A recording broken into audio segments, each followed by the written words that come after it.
Локалната самоуправа на Кочани успешно ја приврши 31-та објава за продажба на градежни парцели за објекти за домување и за викенд куки.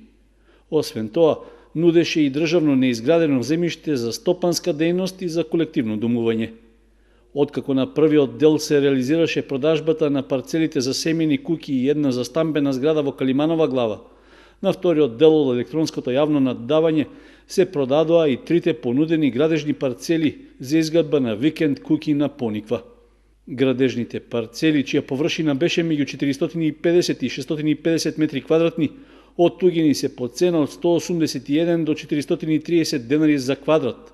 При тоа остварен е вкупен приход од 574.389 денари.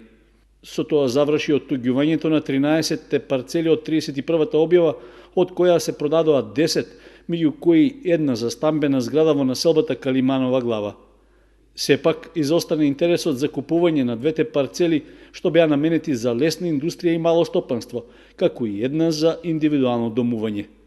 Со продажбата на 10 градежни парцели инкасирани се скоро 17 милиони денари, од кои 80% ќе влезат во буџетот на општина Кочани, а остатокот се за државниот буџет.